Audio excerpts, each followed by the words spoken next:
Kristus mengatakan kepada murid-muridnya di Yohanes 14 ayat 29, peristiwa-peristiwa yang belum terjadi.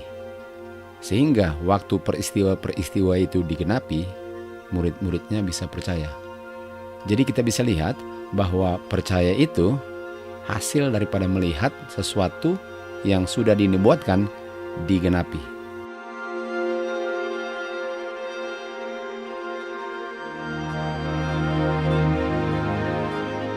Di Yohanes 3 ayat 16, syarat untuk memperoleh kehidupan yang kekal dan tidak binasa ialah untuk percaya.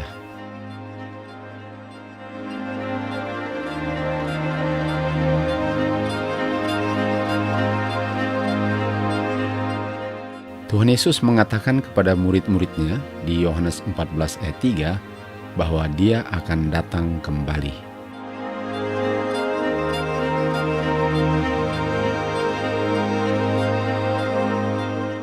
Murid-murid menanyakan kepada Tuhan Yesus di Matius 24 ayat 3, beritahukan kepada kami, apa tandanya daripada kedatanganmu ini?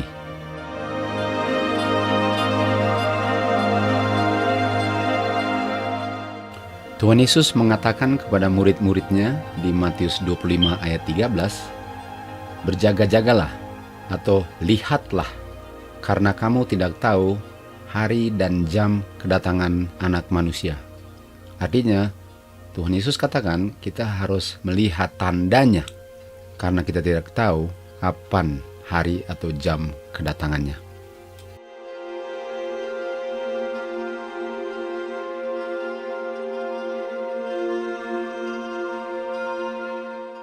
Tuhan Yesus mengatakan kepada murid-muridnya di Matius 24 ayat 33, waktu kamu melihat semua ini, dan semua ini adalah pengenapan daripada nubuatan yang Tuhan Yesus sudah nubuatkan, ketahuilah bahwa kedatangannya sudah sangat dekat, sudah di ambang pintu.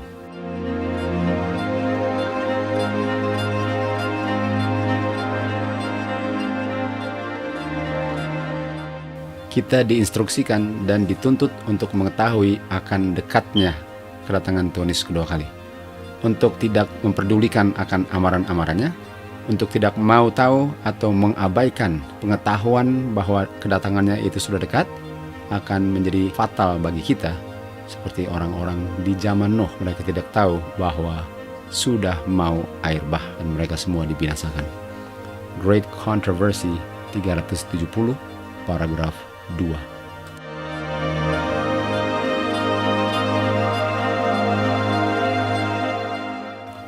Jawaban Tuhan Yesus kepada murid-muridnya yang menanyakan apa tanda daripada kedatangannya dan the end of the world di Matius 24 adalah, perhatikanlah, jangan kamu ditipu siapapun, karena banyak yang akan datang menggunakan namaku dan mengatakan bahwa mereka adalah Kristus, dan akan banyak orang tertipu.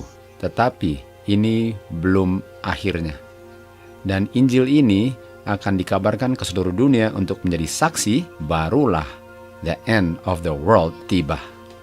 Jadi jawaban Tuhan Yesus kepada murid-muridnya waktu mereka menanyakan apa tanda dari kedatangannya dan the end of the world, kita tahu the end of the world ini adalah the end of probation, akhir daripada probation. Karena Injil dikabarkan dan hasil Injil itu adalah panen. Dan di saat di panen terakhir, pekabaran yang dikabarkan sudah tidak akan dikabarkan lagi karena probation sudah berakhir. Tapi Tuhan Yesus jawab di sini bahwa tanda-tanda yang adalah Kristus-Kristus palsu, akan ada orang-orang yang datang sebagai Kristus, ini belum terjadinya the end of the world atau tutup probation, the end of probation. Ini terjadinya sebelum the end of probationary time.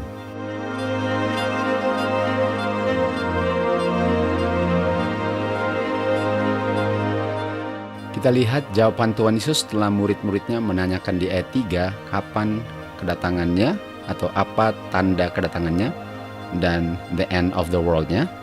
Jawaban pertama Tuhan Yesus ialah akan ada Kristus-Kristus palsu yang akan menipu banyak orang. Tapi setelah itu dia bilang, tapi dengan ini kamu mulai lihat, itu bukan the end-nya. Lalu di ayat 15 dikatakan, waktu kamu lihat abomination of desolation, inilah tandanya bahwa sudah dekat the end-nya. Karena di ayat 21, barulah the end of the world, atau dia punya great tribulation. Baru setelah itu di ayat 30, the coming of Christ, atau kedatangan Tuhan Yesus. Jadi inilah dia punya urutan berdasarkan Matius 24.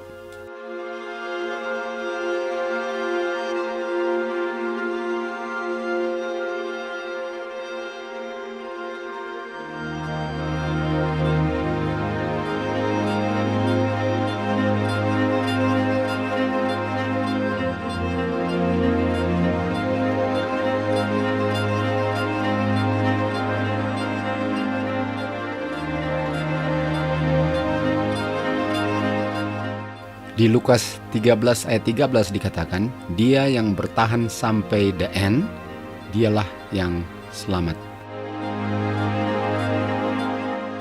Di Review and Herald April 15, 1890 paragraf 8 katakan, dia yang bertahan sampai kesudahan, dialah yang selamat. Lalu dilanjut, kita nggak pernah bisa berpisah dari Kristus sampai close of probationary time. The end adalah close of probationary time, tutup pintu. Harvest atau panen adalah the end of the world. Matius 13 ayat 39. Harvest adalah akhir daripada waktu probation. Harvest adalah waktu di mana pintu kasihan tertutup. Christ Object Lesson 71 paragraf 3. Di dua selected messages halaman 80 paragraf keempat dikatakan, the image of the beast akan dibentuk sebelum probation tertutup. Karena image of the beast itu adalah ujian besar bagi umat Tuhan.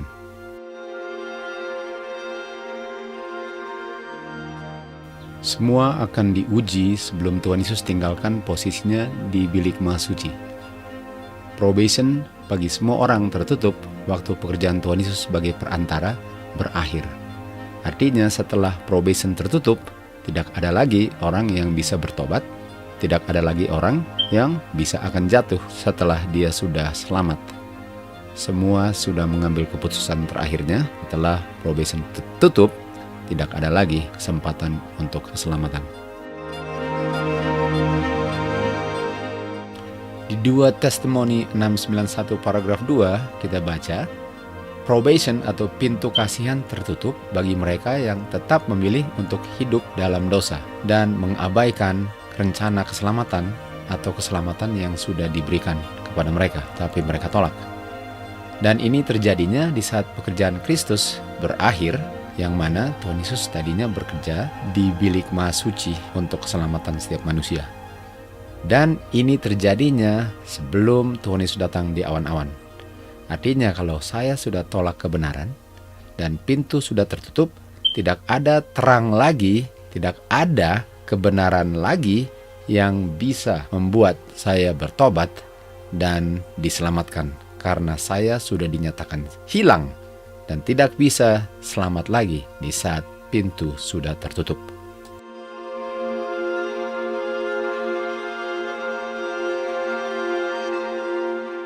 Mari kita lihat bersama-sama urutan peristiwa di Matius 24.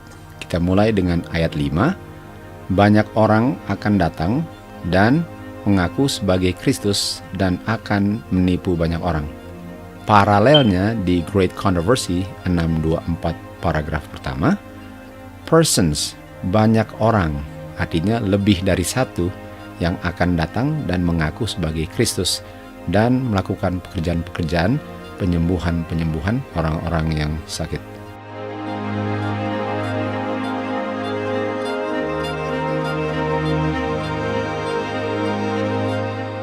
Kita lanjut ke ayat 6.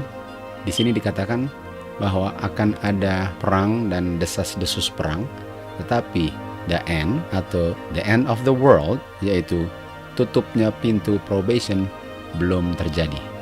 Dan paralelnya di Review and Herald Mei 13, kita baca akhir-akhir tahun probation sudah mau tertutup. Dan tanda-tanda akhir zaman, dan salah satunya perang-perang dengan desas-desus perang, itu menunjukkan bahwa the end atau tutupnya pintu sudah sangat dekat.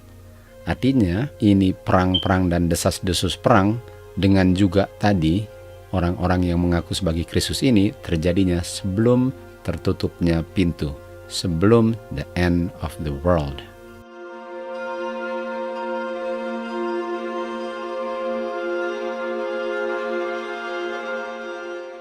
Kita lanjut ke ayat 7 Matius 24. Bangsa akan bangkit melawan bangsa.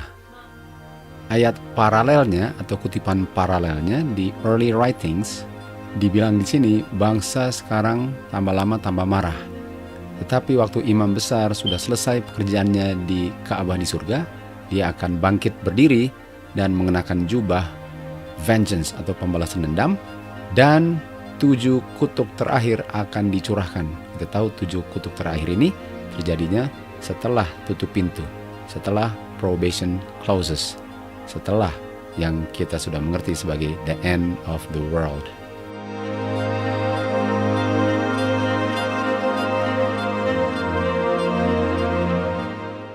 Kita lanjut ke Matius 24 ayat 8. Di sini dikatakan semua ini, dan semua ini adalah ayat 5, Kristus palsu, perang-perang dan desas-desus perang, bangsa melawan bangsa, semua ini adalah awal daripada penderitaan atau awal daripada troubles. Dan semua ini terjadinya sebelum the end of the world, sebelum tutup pintu, sebelum berakhirnya probation manusia.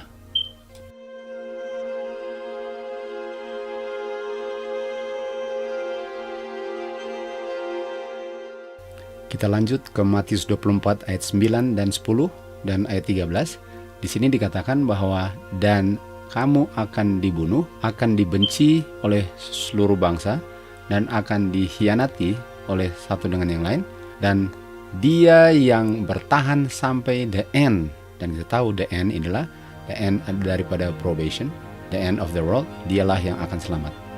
Paralelnya di Review and Herald April 15, saudara akan mengadu saudaranya untuk dibunuh, bapa terhadap anaknya, anak-anak akan bangkit terhadap bapanya atau orang tuanya dan akan menyebabkan mereka dibunuh, tetapi dia yang bertahan sampai the end, dan the end inilah close of probationary time. Artinya kita tahu bahwa the end ini adalah tutup pintu. Inilah the end of the world. Dan ini terjadinya setelah Injil selesai dikabarkan.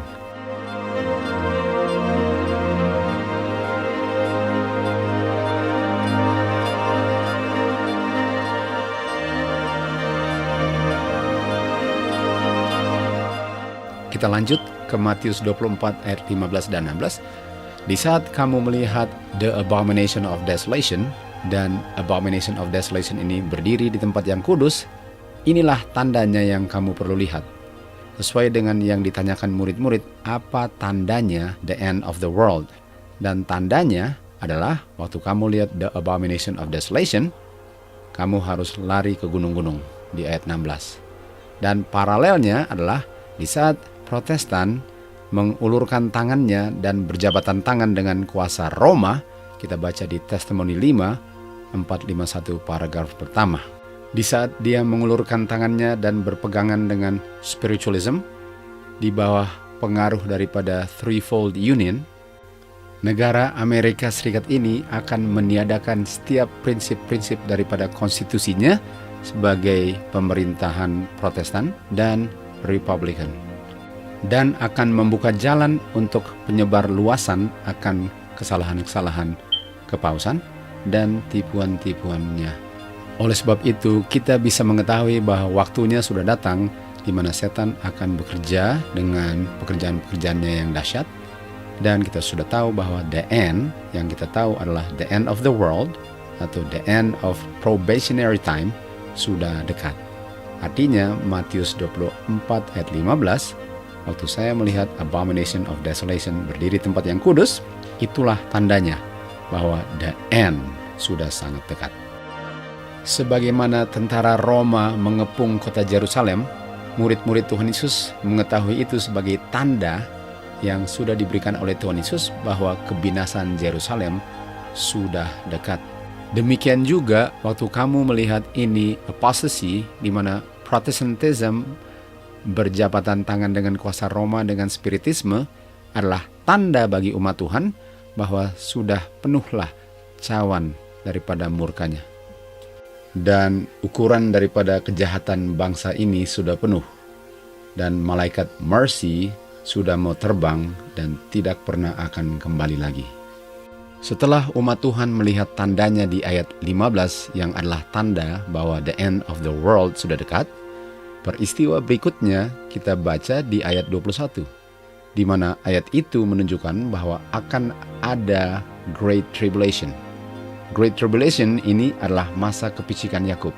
Di ayat ini akan dicurahkan 7 tula Tuhan karena Kristus sudah selesai pekerjaannya di bilik Maha Kudus. Disinilah tertutupnya pintu kasihan bagi seluruh umat manusia. Inilah the end of the world-nya.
Jadi Kristus untuk menjawab pertanyaan yang ditanyakan murid-murid di ayat 3 mengenai tanda daripada the end of the world dan the coming of Christ, Kristus memberikan tandanya di ayat 15. Waktu kamu lihat the abomination of desolation berdiri di tempat yang kudus, itulah tandanya untuk menunjukkan bahwa the end of the world sudah dekat.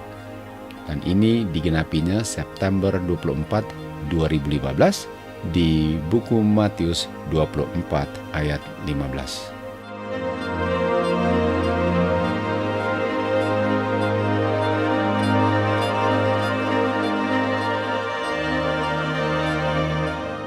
Meskipun tidak ada seorang pun yang tahu hari atau jam kedatangannya Tuhan Yesus, kita diinstruksikan dan dituntut untuk mengetahui kapan waktu kedatangannya sudah dekat.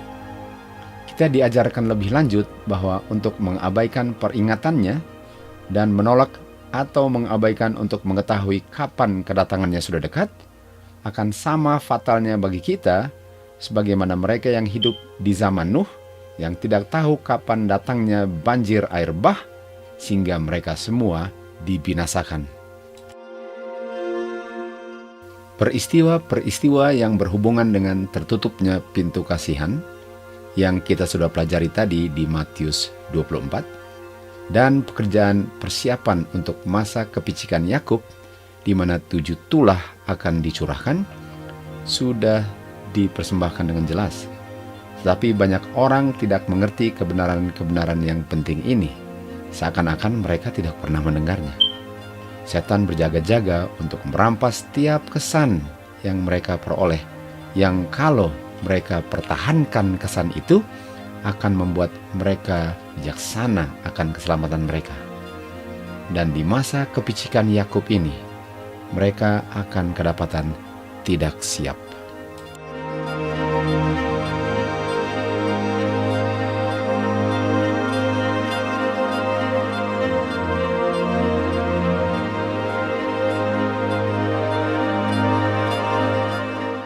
Di Matius 24 ayat 14 dikatakan bahwa Injil ini harus dikabarkan dulu ke seluruh dunia untuk menjadi saksi.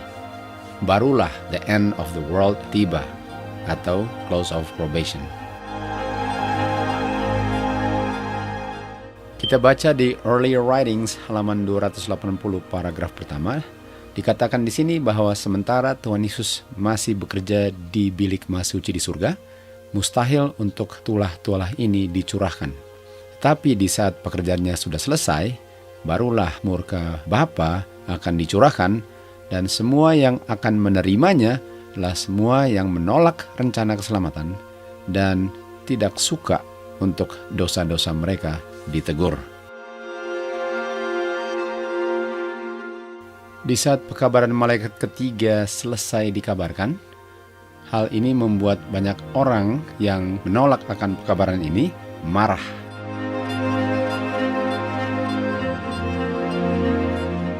Di saat tulah-tulah ini mulai berjatuhan, ada orang-orang yang mengutuk Tuhan.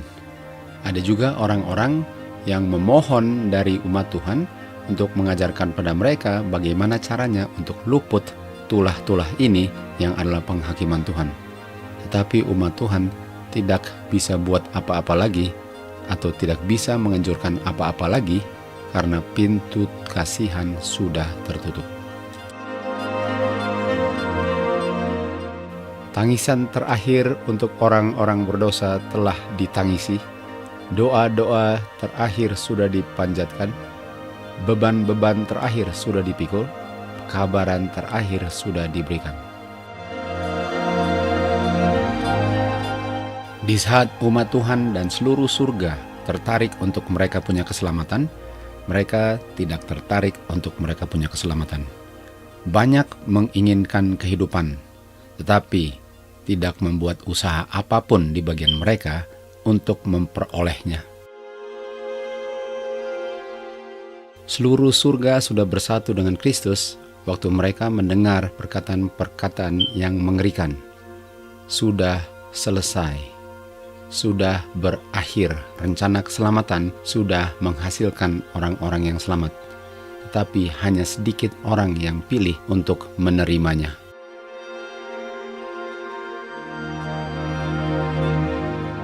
Sekarang mereka dipenuhi dengan ketakutan dan penuh dengan horor.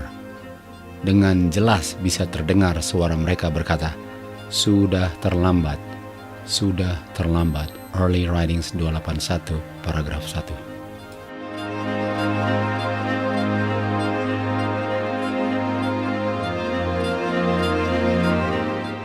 Di Jeremia 8 ayat 20 dikatakan, harvest sudah lewat. Harvest adalah waktu di mana pintu tertutup. Artinya pintu sudah tertutup, summer sudah berakhir. Summer ialah waktu di mana kita mengumpulkan minyak atau karakter untuk bisa berdiri di time of trouble. Dan setelah semua itu sudah berakhir, barulah mereka sadar bahwa mereka tidak selamat.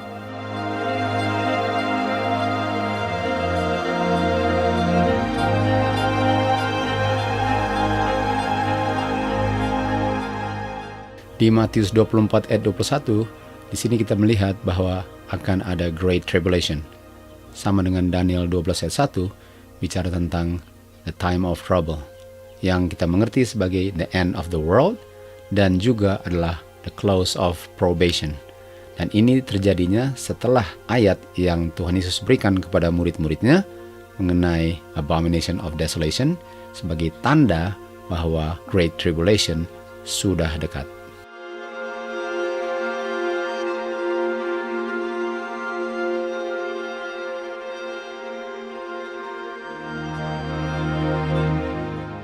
Di ayat 26 kita bisa melihat bahwa setan akan menyerupai kedatangan Kristus kedua kali, tetapi dia akan berada di bumi ini. Dia akan berada di desert, di tempat-tempat yang gurun, dan dia pun akan berada di ruang-ruangan tersembunyi. Dan kalau ada yang bilang dia ada di situ, jangan pergi ke situ, jangan percaya. Karena Tuhan Yesus lanjut di ayat 27. Sebagaimana terang munculnya dari timur atau matahari munculnya dari timur dan menyinari sampai ke barat, Demikian juga kedatangan Anak Manusia akan datangnya dilihat setiap mata. Sementara kedatangan Kristus yang palsu ini enggak dilihat semua mata karena harus pergi ke tempat tertentu untuk melihatnya. Jadi di time of trouble ini kita bisa lihat bahwa setan sedang menyerupai kedatangan Tuhan Yesus kedua kali.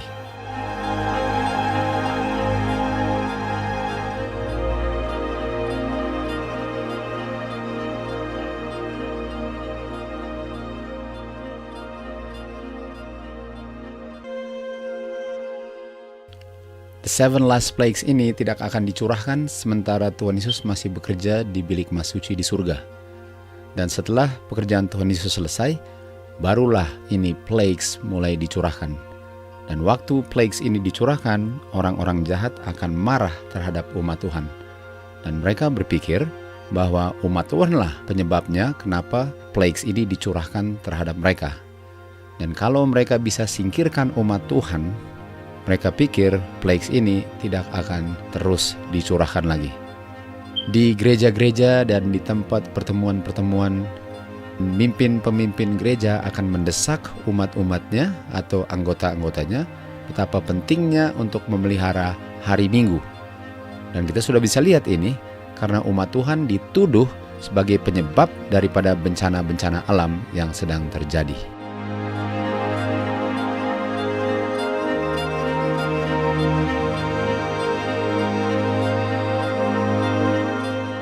Dan hal ini membuat mereka membuat undang-undang untuk membunuh umat Tuhan, yang mereka tuduh sebagai penyebab daripada bencana-bencana alam yang sedang menimpa seluruh dunia.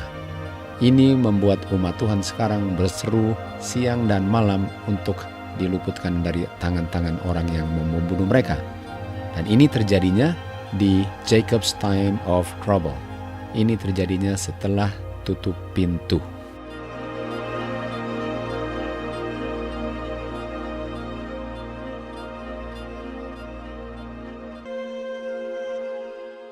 Umat Tuhan yang dituduh sebagai penyebab daripada the wrath of God, kita tahu the wrath of God adalah seven last plagues. Jadi ini terjadinya di time of trouble.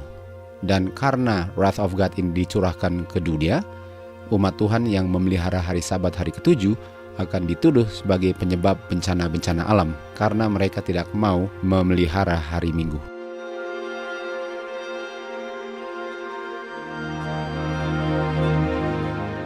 Setan melihat bahwa dia sudah mau kalah. Dia tidak bisa menipu seluruh dunia. Dan oleh sebab itu, dia mau membuat satu usaha terakhir, di mana dia mau menipu umat Tuhan yang tidak mau tunduk kepada dia dan menyembah dia dengan memelihara hari Minggu dan menerima tanda binatang. Dan caranya yang terakhir ialah dia sekarang mau datang menyerupai Kristus.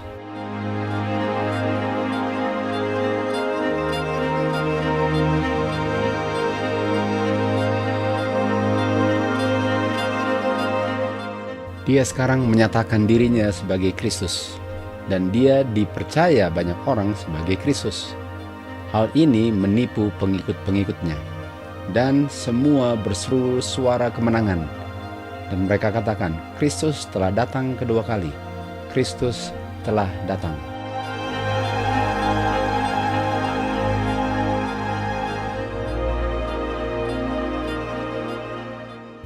Dan sebagai puncak daripada drama penipuan setan untuk menipu umat Tuhan yang tidak mau tunduk kepada dia, dia datang sekarang untuk menyerupai Kristus. Banyak orang tertipu, seakan-akan inilah Kristus dengan berseru, Kristus telah datang, Kristus telah datang.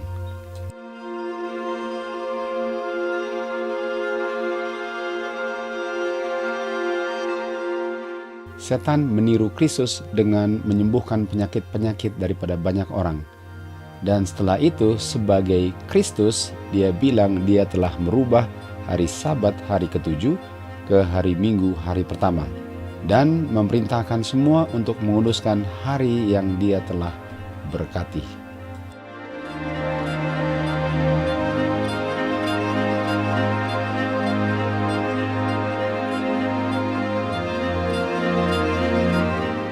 Setan mengatakan bahwa mereka yang tetap memelihara kudus hari ketujuh sedang menghujat namanya, karena mereka menolak untuk mendengar akan pekabaran-pekabaran terang dan kebenaran yang Dia kirim melalui malaikatnya kepada mereka.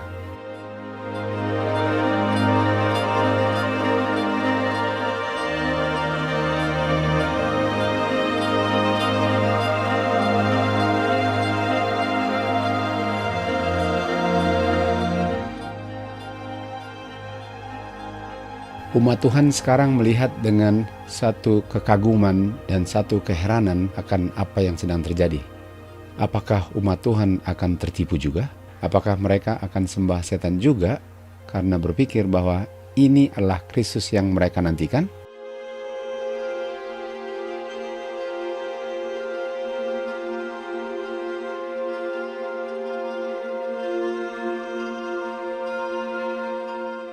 Malaikat-malaikat Tuhan mengelilingi umat Tuhan. Suara yang sangat jelas didengar, lihat ke atas. Hanya ada satu objek daripada umat Tuhan yang sedang berdoa, yaitu mereka punya final dan eternal salvation daripada jiwa mereka. Satu-satu objek untuk mereka adalah mereka punya kehidupan kekal yang dijanjikan kepada mereka kalau mereka bertahan sampai semua ini selesai.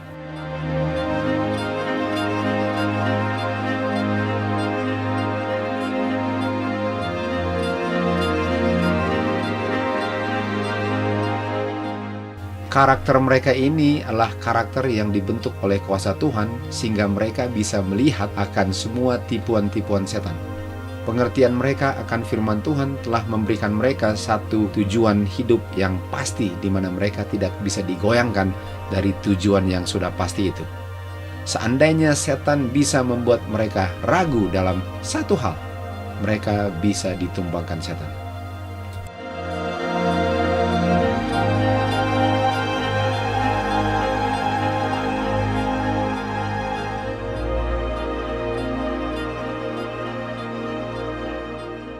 Hal-hal duniawi yang bisa mengalihkan pikiran mereka dari kebenaran, ambisi-ambisi, dan kehormatan-kehormatan semua dipersembahkan kepada mereka. Tetapi semuanya itu mereka tolak. Mereka tidak takut akan ancaman-ancaman dan tidak bergerak sama sekali dengan ancaman teror daripada kuasa kegelapan ini. Mereka tidak bisa ditumbangkan dengan cara-cara setan untuk mereka ditumbangkan. Mereka teguh berdiri terus, karena mereka sangat bersandar dan hidup berdasarkan janji firman Tuhan yang mereka sudah hidupkan sebelum mereka masuk masa kepicekan Yakub ini.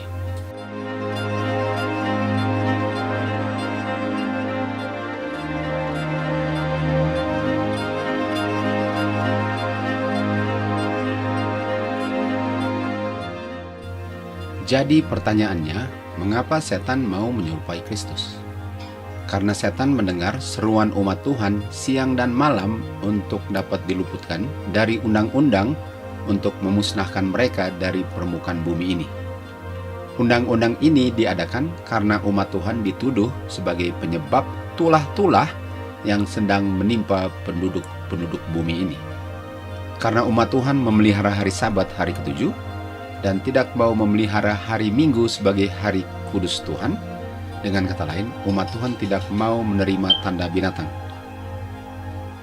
Dan dengan menyerupai Kristus, setan berharap agar umat Tuhan berpikir bahwa Kristus menjawab doa seruan mereka untuk diluputkan dari ancaman mati ini.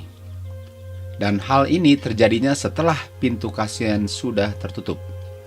Dan kalau setan bisa mempengaruhi umat Tuhan untuk tidak percaya akan janji Tuhan sebagaimana Hawa di Taman Eden, maka menanglah setan di dalam kontroversinya melawan Bapa di surga, bahwa manusia tidak bisa untuk hidup tanpa berdosa. Dan oleh sebab itu, ini terjadinya setelah Kristus sudah selesai pekerjaannya di bilik suci di surga, dan umat Tuhan sudah dimeteraikan. Maka setan akan dinyatakan pemenangnya dalam kontroversi ini, karena dia sanggup untuk menggoda orang-orang yang sudah dimeteraikan oleh Bapa untuk berdosa lagi. Di saat ini tidak ada lagi kesempatan yang dapat diperoleh setelah seseorang berdosa. Orang-orang yang sudah dinyatakan kudus selama-lamanya tidak bisa lagi menjadi kotor lagi. Tipuan setan ini terjadinya setelah rencana keselamatan berakhir selama-lamanya. Tidak ada lagi kesempatan untuk seseorang yang sudah tolak kebenaran untuk bertobat dan diselamatkan. Itu sebabnya tipuan setan ini namanya the crowning act daripada tipuan setan. Kalau setan tidak berhasil menipu dengan tipuan terdahsyatnya, maka berakhirlah setan, si ular tua itu, penipu dan pembunuh. Itu sebabnya sangatlah penting bagi umat Tuhan untuk mempersiapkan karakter surgawi ini sebelum pintu kasihan tertutup.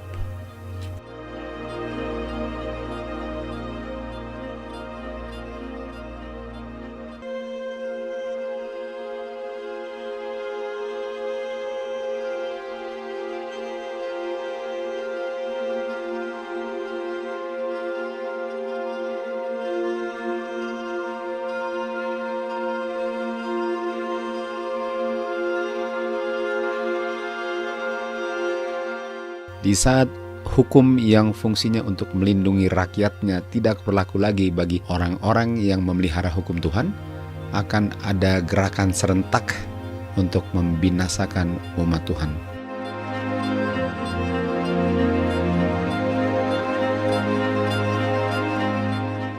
Sementara waktu yang sudah ditetapkan di dalam undang-undang sedang mendekat, orang-orang ini akan merencanakan untuk menyingkirkan kelompok kecil ini yang mereka sangat benci.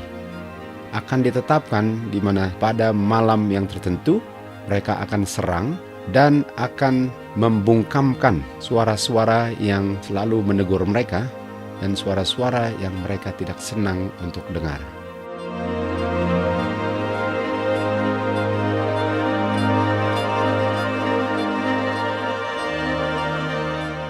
Dengan teriakan-teriakan, olok-olokan, dan kutukan-kutukan, orang-orang yang banyak ini sekarang sedang bergerak menuju umat Tuhan sebagai mangsa mereka yang mau dibinasakan. Di saat itu, terjadilah kegelapan yang lebih gelap daripada malam hari yang menyelubungi bumi ini.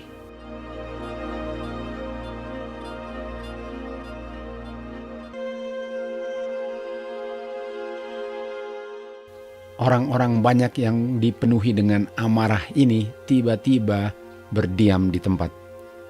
Olokan-olokan mereka sekarang menjadi bisu.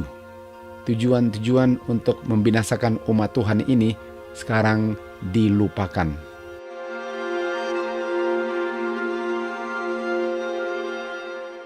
Pada tengah malamlah Bapa mengungkapkan kuasanya untuk meluputkan umat-umatnya.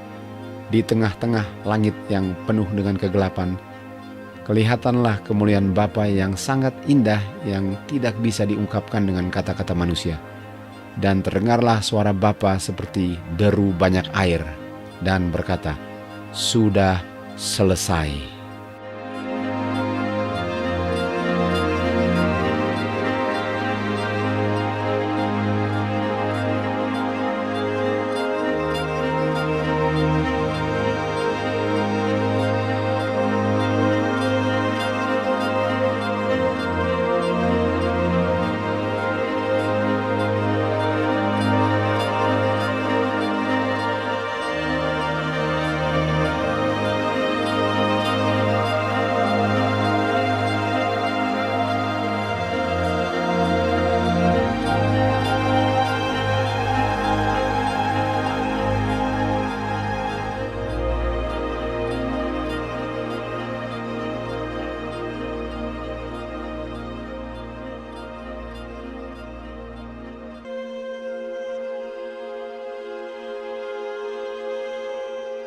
Segera muncul di sebelah timur awan hitam yang kecil sebesar setengah tangan manusia.